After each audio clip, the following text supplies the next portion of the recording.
You're welcome, and of course, our first discussion tonight. The Ondo State House of Assembly has declared Lucky Aiyedatiwa as acting governor of the state following the receipt of what we talked about yesterday, the letter, that almighty letter from Governor Rotimi Akeredolu on his embarking on a medical leave. There was a statement put out yesterday by his spokesperson. Today it has happened because the Speaker of the Ondo State House of Assembly, Olamide Oladiji, in a statement today in Akure, says that the awaited letter had arrived.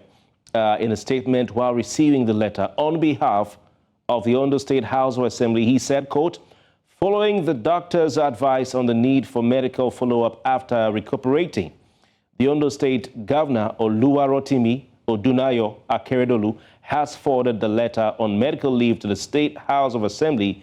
He went on to say, quote, the governor's action is in line with Section 190 of the Constitution of the Federal Republic of Nigeria as amended. He says, Governor, that's what he said. Governor Rotimi has not been seen in publicly in Ondo State since he commenced his 21-day medical leave in June 2023. And when on Thursday, September 7, 2023, over 3 months ago, he returned from that medical leave in Germany. The expectation was that he would resume duties, but he hasn't set foot in the state that he is assumed to be governing, though his aides insist he is fit and performing the functions of the governor. Well, yesterday, after weeks of agitations for him to step down, the governor's spokesman announced that he would be going on another medical leave, and we wish Governor Akeredolu a speedy recovery. Our guest tonight, Tunji Abayomi, legal practitioner, a pro-chancellor, Adekunle Ajasin, University of Ondo State, Henry Olonimoyo, political analyst, also reaching us or joining us from Ondo State, all via video link. Gentlemen, it's a pleasure to have you on the program tonight. I'll start with you, Mr. Abayomi. You're joining in on what has been months-long conversation on this program with Henry about this issue. What is your reaction to this new development? The governor's finally said, I'm handing over to my deputy and he's going to take care of myself.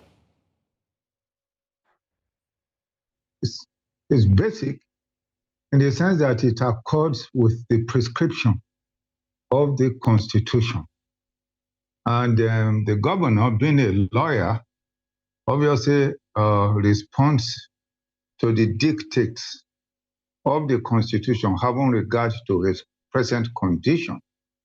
The Constitution obviously assumes that a governor can be sick, can be indisposed, and also can go for treatment by way of vacation, and can leave the affairs of the state ad interim, and when that happens, he is required to take certain steps, which is to formally write to the House of Assembly and also to transmit his power and his authority.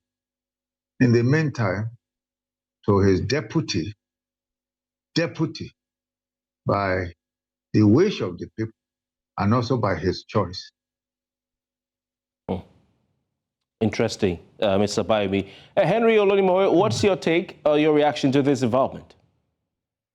Yes, it's long overdue. I mean, long awaited. I did say that when the president of the country intervened initially, and they said the status quo should remain the same. I did say that all the parties have different comprehension and understanding of what the status quo means. And I said I didn't see that political solution lasting long enough. And I think it appeared that the political waters in the state was about to be heated in the last few days. But thank God that the common sense has prevailed now, and the deputy governor has now been allowed to operate in an acting capacity.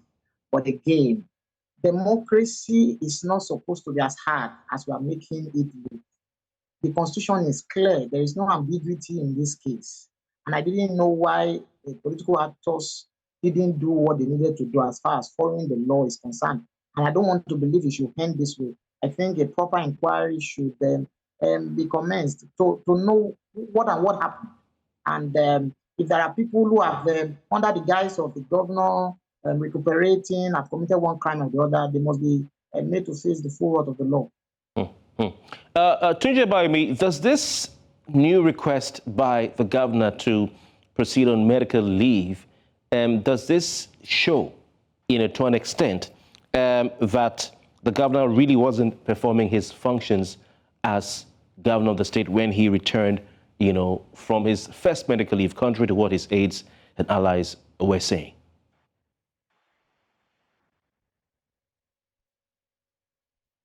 It's improper to presume that he was performing his functions.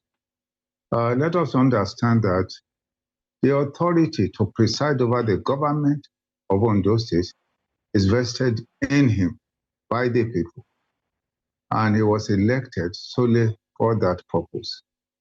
It is true that the deputy governor was elected with him, but it is also important to appreciate that before the deputy governor was elected, he was appointed by the governor and presented to the people of Ondo State that he be elected with him. It's not the other way around. It wasn't the deputy governor that presented it. The other issue is that government is not just about the governor. The commissioners are prescribed by the Constitution, and the civil service is also there. So I think largely we're focusing, in my view, too much on the person of the governor.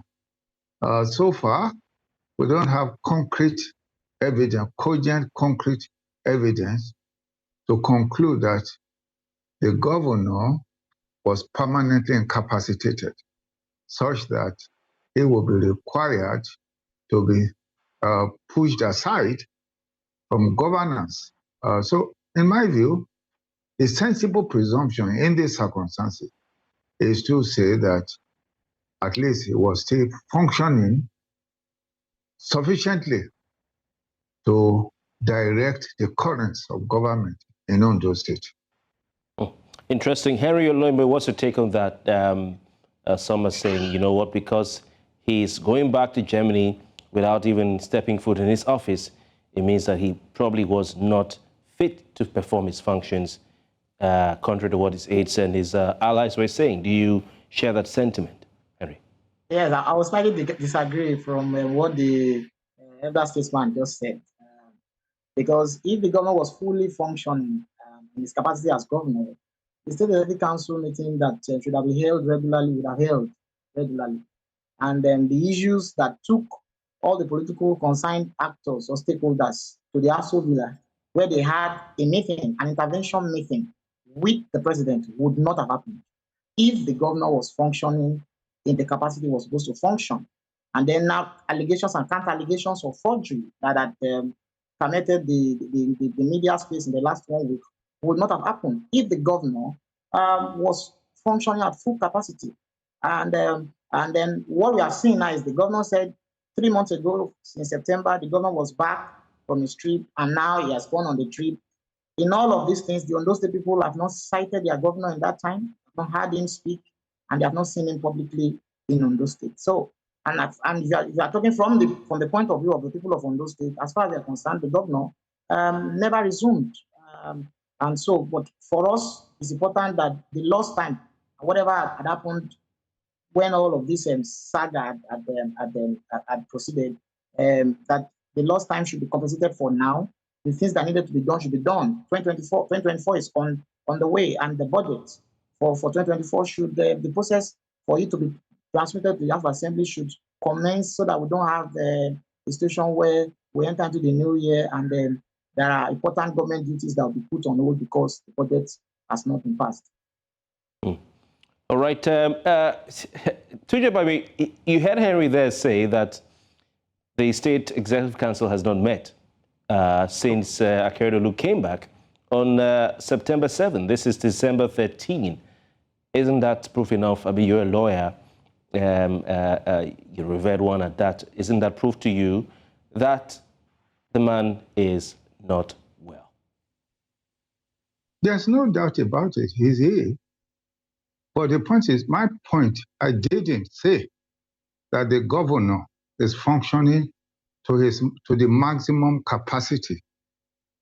But let us also appreciate that illness does not remove a governor under our constitution. In fact, the constitution presumes the governor can be okay.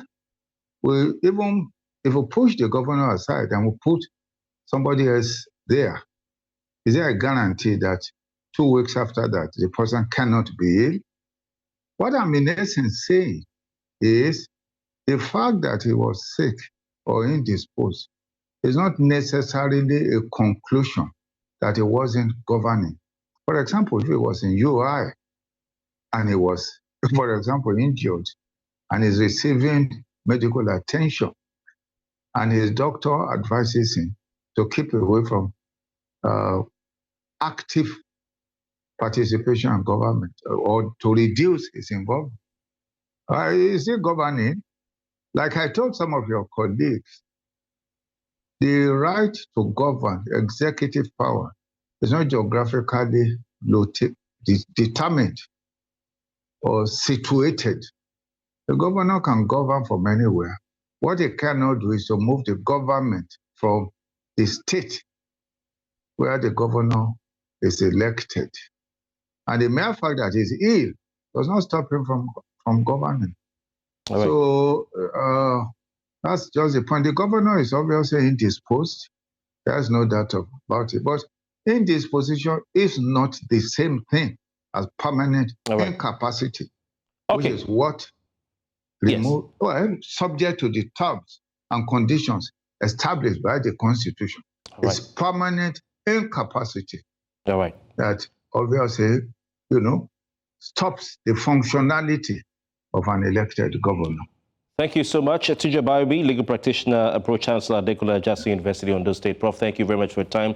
Also, Henry Olonimoyo, a political analyst in Ondo State. Henry, thank you very much for your time. We have to leave it at that, and we'll definitely have further conversations regarding this ongoing situation in Ondo State. We appreciate your time. Okay. Appreciate it.